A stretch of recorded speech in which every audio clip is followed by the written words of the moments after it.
বিশ্বের আনাচে কানাচে ছড়িয়ে ছিটিয়ে রয়েছে হাজারো অত্যাশ্চর্য স্থান। তেমনই এক অত্যাশ্চর্য স্থান হল চীনের পানজিন রেড বিচ। এই বিচ উত্তর পূর্ব চীনের লিয়াওনিং প্রদেশের সবচেয়ে বড় ও সংরক্ষিত লাল প্রাকৃতিক জলাশয়, যেখানে বছরের একটা সময় পুরো সৈকত ঢাকা পড়ে লাল রঙে।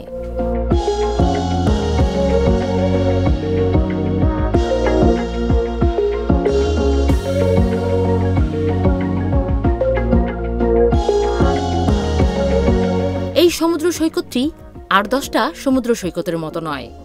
কোথাও বালু নেই, কেবল লাল আর লাল, যেন লাল গালিচায় মোড়ানো।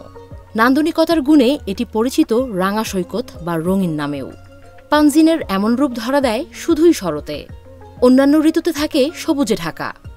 মাটিতে অতিরিক্ত লবণের জন্য সুয়েদা সালসা নামে রক্তিম ঘাস ও আগাছা জন্মে এপ্রিল মে মাসের দিকে।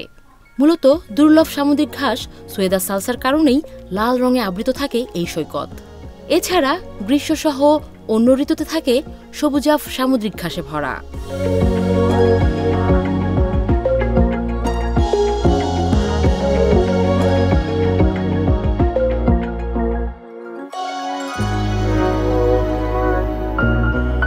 শরৎ এলেই বদলে যায় এই সৈকতের চেহারা। সবুজ পাল্টে হয় ক্রিমসন রেড বা লাল রং। প্রায় 100 বর্গ কিলোমিটার এলাকা জুড়ে বিস্তৃত সৈকতটি পৃথিবীর সবচেয়ে বড় লাল জলাভূমি, যা চীনের অন্যতম পর্যটনের জায়গা।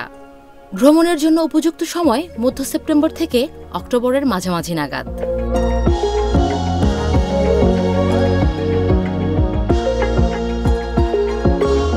তবে পর্যটকদের জন্য উন্মুক্ত রাখা হয় সৈকতের ছোট একটি অংশ। কেবল রঙই নয়, বিরল প্রাণীর জন্যও অনন্য পানজিন। এই জলাভূমিতেই আবাস লাল মুকুট বক, সাউন্ডার সিগাল, সারসসহ 260 প্রজাতির পাখি ও প্রায় 400 জাতের বুনো প্রাণীর।